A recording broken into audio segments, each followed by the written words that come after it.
Hello friends and welcome to the exams made simple static Thames IAS static में आप लोग का स्वागत है। तो जैसा कि मैंने आप लोगों से वादा किया था कि हम स्टैटिक का बेस्ट पॉसिबल कंटेंट जो अवेलेबल हो सकता है वो लेकर के आएंगे, तो उसी सीरीज में कल हमने स्टार्ट किया था आर्ट एंड कल्चर। अगर आपने नहीं देखा है तो वो वीडियो रहने वाला है, आप जा करके अभी देखिए एंड उससे सीखिए। बहुत ही प्यारा कंटेंट है, प्रीलिम्स मेंस, आपको कहीं और भागने की जरूरत नहीं है। क्या फेसेट्स ऑफ इंडिया स्पेक्ट्रम, क्या नितिन सिंघानिया, क्या एनआईओएस, सब कुछ आपको वहां मिल जाएगा। आज जो सब्जेक्ट मैं स्टार्ट करने वाला हूं, आप लोग की पॉपुलर डिमांड पे स्टार्ट करने वाला हूं। The subject name is economy. हम स्टार्ट करेंगे क्या? इकोनॉमी हम स्टार्ट करने वाले हैं। और इकोनॉमी में जितनी भी चीजें हैं बेसिक से लेकर के एडवांस लेवल तक की मैं सारी आपको बताऊंगा, क्वेश्चंस कराऊंगा। जो जो चीजें आती हैं, जो यूपीएससी पूछता है, जो उसका मेंस का पर्सपेक्टिव से जो पूछेगा, हर चीज मैं आपको बताऊंगा। Don't have to worry about that. One stop solution के रूप में हम अपना चैनल लेकर के आए हैं और आपको हर चीज बताई जाएगी। लेकिन आपसे केवल दो चीजें मुझे चाहिए। First thing is that your active cooperation.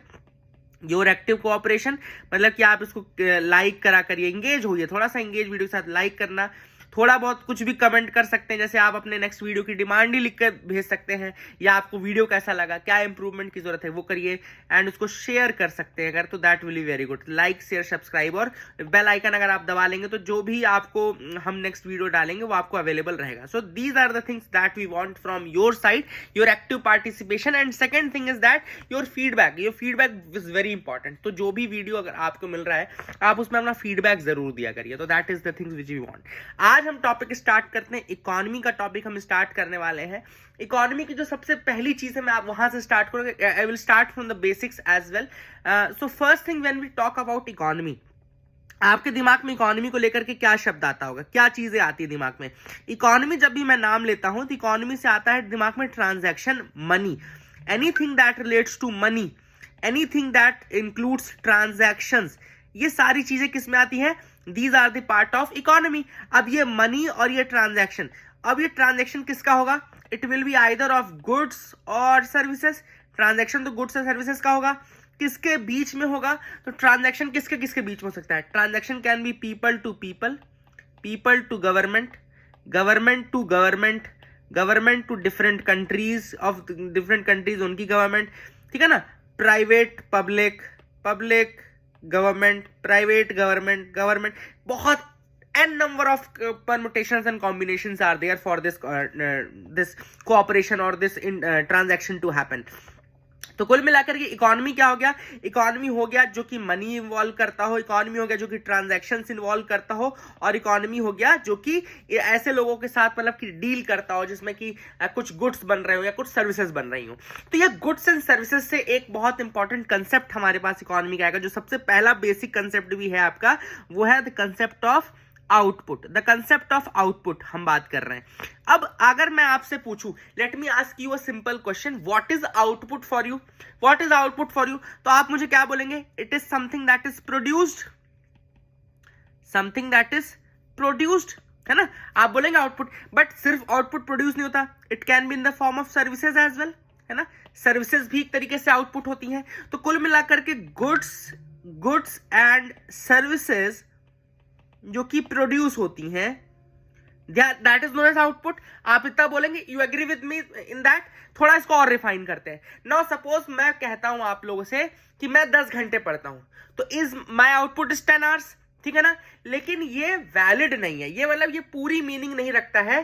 क्यों पूरी मीनिंग ये नहीं रखता है? क्योंकि अभी मैंने इसमें एक बहुत इंपॉर्टेंट चीज नहीं बताई आप लोग को, वो ये है कि कौन सा time, what is the time, मतलब कितने टाइम में मैंने ये आउटपुट दिया है, ठीक है ना? वो तो इंपॉर्टेंट हो जाता है। जैसे मैं आपसे बोलूं कि मैं 10 घंटे पढ़ रहा हूं, तो I can study 10 hours in 1 day, I can study 10 hours in 1 week also, I can study 10 hours in 1 month also, and I can study 10 hours in 1 year also.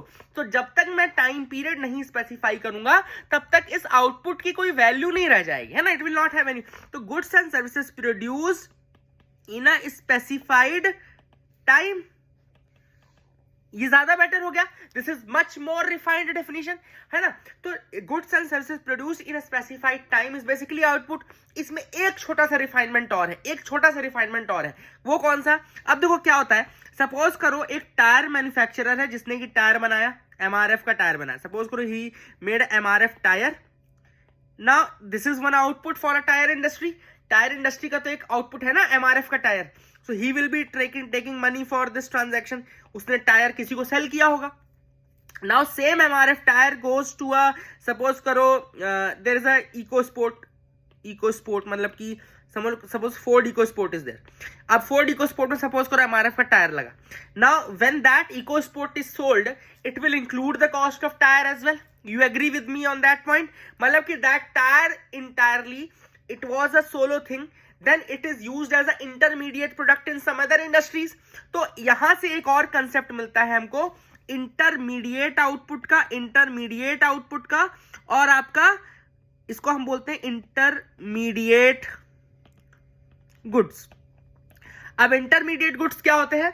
Those goods which are used as a मतलब which are produced from one industry, they are produced from one industry but they are used as a input in some other industry. Intermediate goods क्या हो गए? Which are produced in one industry but they are used as a intermediate or as a input in some other industry. जैसे tyre already अपने आप में एक output है, केवल टायर भी खरीदने अगर आप जाएंगे तो आपको मिल जाएगा, बट वो टायर अगर किसी कार में जाता है लग जाता है तो दोबारा उसकी कॉस्ट इंक्लूड हो रही है, तो वहां पे कार इंडस्ट्री के लिए टायर एक इंटरमीडिएट गुड हो गया। तो that produced from one industry but is used as a input in some other industries known as the intermediate good. इसीलिए जब मैं आपसे बात करूंगा कि आप कैलकुलेशन जब आप कर रहे होंगे, सपोज करो कंट्री के आउटपुट का मैं कैलकुलेशन कर रहा हूं, सपोज जैसे कि I am calculation of output for last 3 month, यानी कि एक क्वार्टर का मैं अपना अगर कैलकुलेशन कर रहा हूं, so that tyre it was used as a intermediate. अब वो जो इको स्पोर्ट भी की तो वहां पे भी ये टायर की वैल्यू थी। सो isn't it happening that कि जब मैं इसको कैलकुलेट करूंगा तो ये 2 बार कॉस्ट ऐड हो रही है। एक बार तो जब उस टायर का सोलो ट्रांजैक्शन हुआ और दोबारा जब वो टायर कार में लग के आया, तो व्हाट द कैलकुलेट करता है, जो ये मैजिशियंस होते हैं जो इसको कैलकुलेट करते हैं, what they do is that वो केवल फाइनल गुड में उसको कैलकुलेट करते हैं। और ये फाइनल गुड में कैलकुलेट करने का कारण क्या है? ताकि जो ये डबल काउंटिंग की एरर है, डबल काउंटिंग की, the error of double counting इसको बोलते हैं, the error of double counting. So in order to avoid this error of double counting, what they do is that they only calculate the final value of goods and services. They only calculate the final value of goods and services and not the intermediate goods. So therefore output क्या हो गया? Final value of goods and services produced in a specified time. Easy definition है ना कि final value of goods and services produce in a specified time. तो ये हो गया। तो कंक्लूसिवली हम क्या बोल सकते हैं कि हम डबल काउंटिंग को अवॉइड करें। We are avoiding this double counting. And how we are avoiding this double counting? By using now एक बहुत ही important question, there is a very important question to you. आप लोग देखते हैं क्या आंसर देते हैं। सपोज करो क्वेश्चन है कि there is a second hand car. अब सपोज करो सेकेंड हैंड कार है अगर, अब मान लो सपोज करो मेरे पास एक कार थी, आई हैड दिस कार, और ये कार मैंने दोबारा से किसी और व्यक्ति को बेच दी। सपोज करो ये सेकंड हैंड मैंने एक्स व्यक्ति को बेच दी। तो आप बताओ मुझे कि क्या मैं आउटपुट में इसको ऐड करता हूं कि नहीं करता हूं? मतलब कंट्री में आउटपुट का कैलकुलेशन होगा तो मैं इस सेकंड हैंड वैल्यू को ऐड करूंगा कि नहीं? This is a very important question also. ये प्रीलिम्स में भी पूछ सकता है आप लोगों से कि जो सेकंड हैंड गुड्स में ये जो सेल होगा इसमें क्या आप लोग इसको कैलकुलेट, इसमें एक बत्ती भी लगा देते अपन, लाल बत्ती लगा दे। चलो लाल बत्ती लग गई, अब तो उस कार की वैल्यू और ज्यादा बन गई, है ना? तो आप लोग मुझे बताइए कि क्या आप इसकी वैल्यू कैलकुलेट करोगे कि नहीं करोगे आउटपुट में? तो let me tell you the answer for this. We will not add the value of this.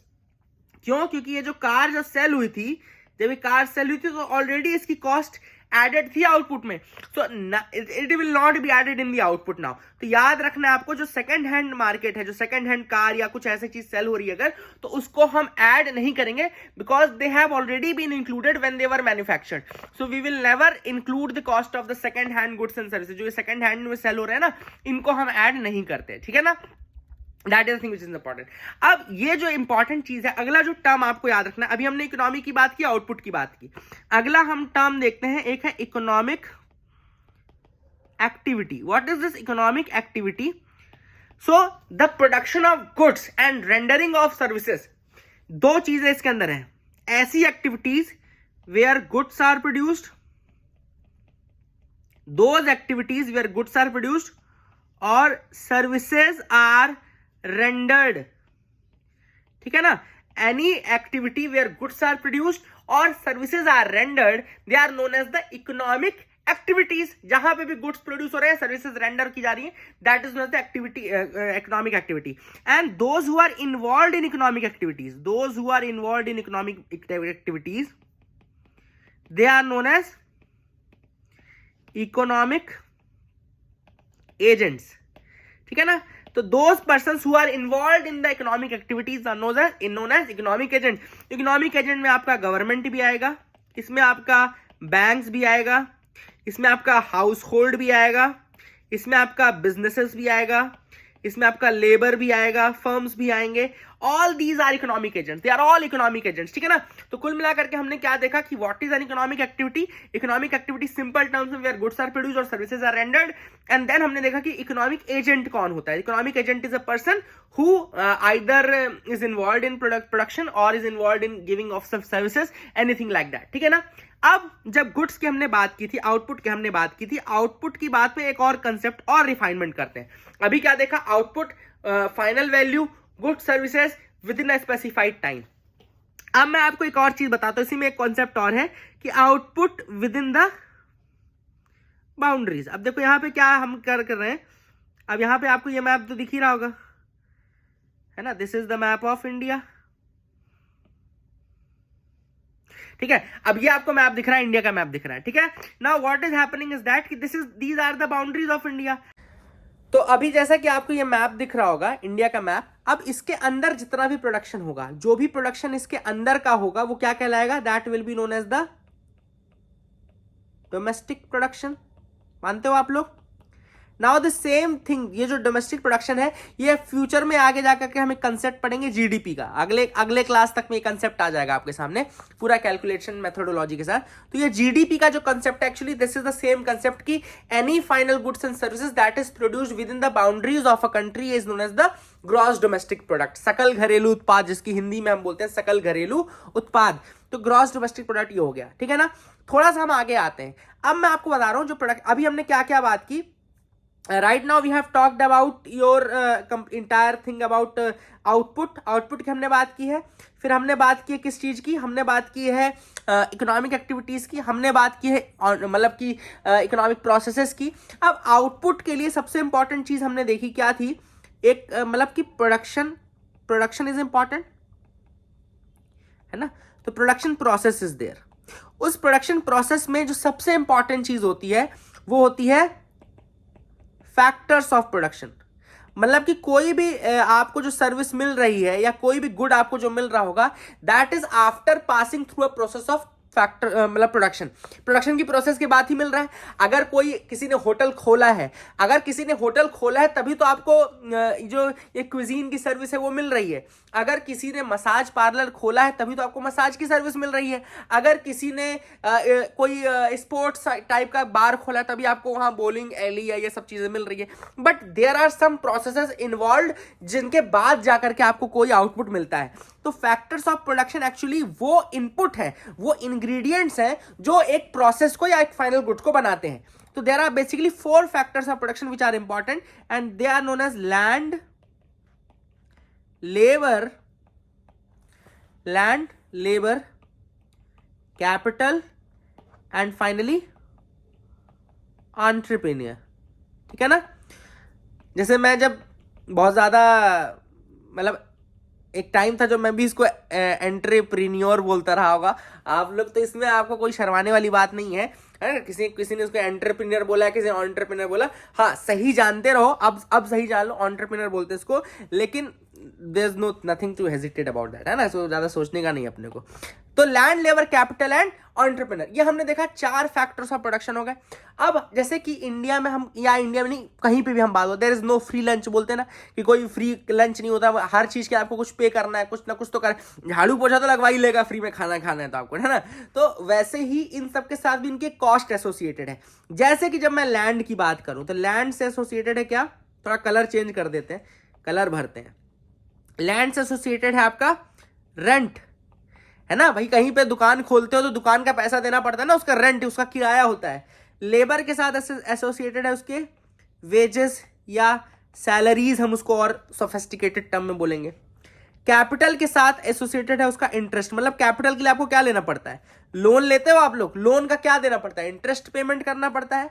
और एंटरप्रेन्योर का जो कॉस्ट होता है वो होता है प्रॉफिट, उसको क्या मिलता है, प्रॉफिट। जो व्यक्ति ये सारी हर्डल्स पार करता है, इन सब रिसोर्सेज को इकट्ठा करता है और फाइनली जाकर के कुछ प्रोड्यूस करता है, तो वो कहलाता है एंटरप्रेन्योर। और ये इसकी कॉस्ट है। तो ये rent, wages, salaries, interest and profit जो हो गए, ये आपके cost associated with the cost of factors of production होगी, cost of the factors of production हो गई। अब अगर मैं देखूं, अब एक सपोज करो, एक एग्जांपल आपको मैं देता हूं, जहां पे रेंट आपका है, लैंड का रेंट है सपोज करो 10,000 रुपए, आपका लेबर का जो वेजेस है वो 1,000 है, और आपका जो इंटरेस्ट पेमेंट है वो 750 है, और आपका जो प्रॉफिट हुआ 500 रुपए का है। तो टोटल इसको अगर मैं ऐड करूं तो क्या होगा, 11,000, फिर 750, मतलब 12,250 होगा, 12,250 होगा, 12,250। अब ये जो 12,250 है, this is all cost included. तो यही तो आउटपुट हुआ एक्चुअली में। बाद में जब व्यक्ति पैसा लेगा तो किसका, इन सब चीजों को जोड़ के ही तो लेगा। ये प्रॉफिट जुड़ गया, प्रॉफिट उसको मिल गया, और इतना उसने इन्वेस्ट किया था। तो कुल मिलाकर के आउटपुट जो होता है वो फैक्टर्स ऑफ प्रोडक्शन, अगर हम उनकी कॉस्ट को ऐड कर दें तो वो आउटपुट होता है। मानते हो इस चीज को? आगे मैं आपको बहुत अच्छे से बताऊं, लेकिन ये आप समझ लेना कि ये आउटपुट क्यों हो गया। आउटपुट इसलिए होगा क्योंकि उसने 10,000 रेंट दिया होगा, उसने वेजेस में दिया 1,000 रुपए, उसने इन कैपिटल लगाई 750 की, और फाइनली उसको प्रॉफिट हुआ 500 का। तो टोटल आउटपुट कितना हुआ, इन सबको ऐड ही तो करना है। तो if we add the factors of production cost, then what we get is we get the output. तो ये एक इंपॉर्टेंट कंसेप्ट था जो मुझे आपको बताना था, कि अगर हम इस तरीके से ऐड भी कर देते हैं ना, if we add, just add the cost of the factors of production, we get the output. कहां पे हम पहुंच जाएंगे, आउटपुट पे पहुंच जाएंगे, ठीक है ना। That is the thing which is important. अब यहां पे एक और इंपॉर्टेंट, बहुत इंपॉर्टेंट चीज आती है, कि अब देखिए, मैंने डोमेस्टिक प्रोडक्शन की बात की थी, ठीक है ना। आपको याद होगा कि हमने एक मैप बनाया था जिसपे हमने बात की थी डोमेस्टिक प्रोडक्शन की। अब देखो हो क्या रहा है कि इसमें दो तरीके की इनकम और आ रही है। एक क्या इनकम आ रही है, अभी एक इनकम कौन सी मिस हो रही है, जो फॉरेन से इंडिया आ रही है। सपोज करो ये फॉरेन है, यहां कोई इंडियन काम कर रहा होगा और वो पैसा भेज रहा होगा कहां पे, इंडिया में। ये मिसिंग है। और इंडिया में कोई एक ऐसा फॉरेनर होगा, इसको दूसरे पेन से अपन कर दें क्या, हाँ, जो पैसा भेज रहा होगा फॉरेन में, है ना। तो इंडिया में ये वाला पैसा हम ऐड नहीं कर रहे हैं और ये वाला अभी सब्सट्रैक्ट नहीं कर रहे हैं। तो अगर मैं आपको बोलूं कि नेट फैक्टर इनकम क्या होती है, मतलब कि net factor income from abroad कितनी हुई, तो net factor income from abroad हो गई आपकी, याद रखिएगा, क्योंकि अभी हम क्या बोल रहे हैं, ये लोग भी फैक्टर ऑफ प्रोडक्शन है। कोई इंडियन बाहर काम कर रहा है, कोई बाहर ही इंडिया में काम कर रहा है, ठीक है ना। तो एक कंसेप्ट आता है net factor income from abroad, net factor income from abroad, मतलब जो फैक्टर्स ऑफ प्रोडक्शन, अभी हमने पीछे फैक्टर्स ऑफ प्रोडक्शन का देखा, बट उसमें जो फैक्टर वाली चीज थी उसमें दो चीजें मिसिंग थी, एक इंडियन, कोई बाहर, कोई बाहरी इंडिया में, ठीक है ना। तो जो net factor income from abroad है, उसको हम आपको NFIAD बोल देंगे इसको।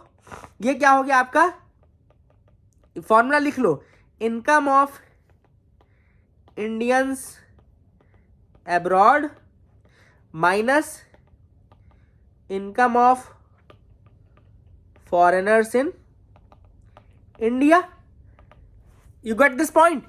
Because what is happening is that some Indians are working in abroad and they are getting some wages, they are getting some salary, and some foreigners are working in India and they are getting some wages, they are getting some salary. So that factor cost is added here.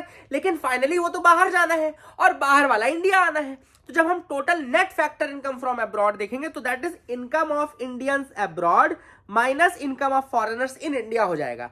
तो अगर मैं आपसे पूछूं कि domestic, जो ये national product है, एक नया कंसेप्ट मैं इंट्रोड्यूस करता हूं आपके, नेशनल प्रोडक्ट की बात कर। अभी तो हमने डोमेस्टिक आउटपुट देखा था, यानी कि डोमेस्टिक प्रोडक्ट देखा था, है ना। डोमेस्टिक प्रोडक्ट देखा था अभी हम। तो नेशनल प्रोडक्ट क्या हुआ, फिर सिर्फ नेशनल की अगर मैं बात करूंगा तो फिर वो कोरली इंडियन नेशनल्स हो जाएगा। तो जो नेशनल प्रोडक्ट होता है वो होता है डोमेस्टिक प्रोडक्ट प्लस माइनस, ये प्लस माइनस क्यों मैं आपको बताता एक्सप्लेन कर दूंगा, NFIAD, ये लिख लो।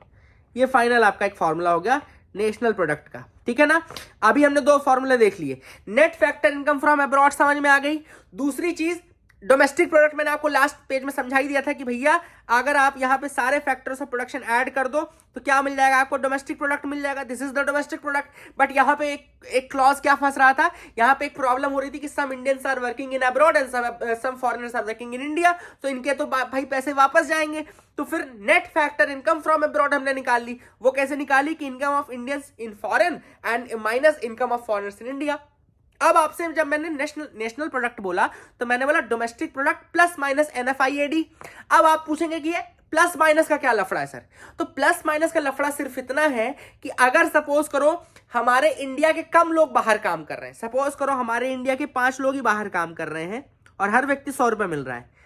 Now suppose there is a condition that 5 Indians are working abroad and each is getting 500 rupees, and suppose 10 foreigners are working in India and each is getting 100 rupees. तो what will happen is that हमको abroad में कितना मिल रहा है Indians को 500, foreigners को India में कितना मिल रहा है 1000। जब ये माइनस होगा तो ये -500 आ जाएगा ना, मतलब कि इंडिया के लोग जो बाहर कमा रहे हैं वो कम है इन कंपैरिजन में बाहर के लोग जो इंडिया में कमा रहे हैं। तो यही जो होता है इसीलिए प्लस माइनस लिखा था, कभी ये प्लस आएगी वैल्यू कभी ये माइनस आएगी वैल्यू, ठीक है ना। That is the reason why it is known as net factor income from abroad. It can be plus also, it can be minus also, but it is income of Indians abroad minus income of foreigners in India. And जब हम domestic product निकालेंगे तो जब हम national product निकालेंगे, क्या strictly talking about Indian nationals, ये जो है ये स्ट्रिक्टली इंडियन नेशनल्स के लिए है, that is strictly Indian nationals. जब हम इसकी बात करेंगे तो हम क्या करेंगे domestic product plus minus NFIAD, ठीक है ना, इसकी हम बात करेंगे। अब मैं आपको एक और कंसेप्ट बताता हूं, there is one more concept to be learn today, that is the concept of depreciation. Concept of depreciation. अब जो आउटपुट है, सपोज करो एक कार बनी थी, उसकी कॉस्ट थी suppose rupees 3 lakh, the cost of the car is rupees 3 lakh. क्या होता है आप लोग को शायद पता है कि नहीं पता है, इंडिया में जितनी चीजें बनती है ना उसकी एक लाइफ डिसाइडेड है, ऑलरेडी गवर्नमेंट ने डिसाइड कर रखी है। सपोज करो कार की लाइफ डिसाइड कर रखी है 10 ईयर्स, सपोज करो the life of car is 10 years. इसका मतलब क्या हुआ कि 3 लाख की गाड़ी थी, 3 लाख की गाड़ी थी और 10 साल उसकी लाइफ है, मतलब कि हर साल वो अपनी वैल्यू 30,000 कम हो रही है उसकी value. Every year the value of the car decreases or depreciates by rupees 30,000। क्यों? क्योंकि 3 लाख की गाड़ी हमने 10 साल के लिए मान ली, तो मतलब हर साल उसकी वैल्यू 30,000 कम होगी, तभी तो जब 10वें साल में पहुंचेंगे तो उसकी वैल्यू 0 हो जाएगी। मतलब that is the life of that car. उसके बाद वो चल रही तो मतलब एक्स्ट्रा चल रही है ना। तो that is the concept of depreciation कि एवरी ईयर जो आपकी इन्वेंट्री है, जो आपका ये इस तरह का प्रोडक्ट है, they will lose some life. And ये कंसेप्ट भी आपको ऐड करना, जब आप फाइनल निकालेंगे ना, जब आप फाइनल वैल्यू निकालेंगे तो उसमें 2 वैल्यू आती है। अब मैं आपको बता रहा हूं अपन 2 बहुत अच्छी चीजों की तरफ जा रहे हैं। Now if we are not considering this depreciation, if we are not considering the depreciation, मतलब जो वैल्यू कम हो रही है उसको हम कैलकुलेट नहीं कर रहे हैं, तो ये होता है GDP या GNP। जो ये G टर्म लिखा हुआ है ना, ये कहलाता है ग्रॉस। ग्रॉस मतलब कि we are not considering the depreciation, we are not considering depreciation. और अगर हम इसको इग्नोर ना करें, if we are not ignoring depreciation, then हमको मिलेगा NNP या NDP, नेट डोमेस्टिक प्रोडक्ट, और या फिर नेट नेशनल प्रोडक्ट। तो कुल मिलाकर के नेट डोमेस्टिक प्रोडक्ट या फिर नेट नेशनल प्रोडक्ट जो होता है वो आता है कैसे, GNP माइनस डिप्रिसिएशन कर दोगे तो आपको एनएनपी मिल जाएगा, और जीडीपी माइनस डिप्रिसिएशन कर दोगे तो आपको एनडीपी मिल जाएगा। ठीक है ना। अब आपके दिमाग में सवाल आ रहा होगा, सर जब हम इंडिया के लिए, नेशनल कंट्री के लिए आउटपुट करते हैं तो क्या बेटर है, what is the better thing? तो बेटर तो ऑब्वियस सी बात है एनएनपी बेटर है, एनएनपी सबसे बेटर है। क्यों? क्योंकि नेट नेशनल प्रोडक्ट है ये। एक तो इसमें डेप्रिसिएशन भी काउंटेड है, डेप्रिसिएशन भी काउंटेड है, और दूसरी चीज इसमें नेट नेशनल प्रोडक्ट है, मतलब कि हमने नेट फैक्टर इनकम भी निकाल ली है।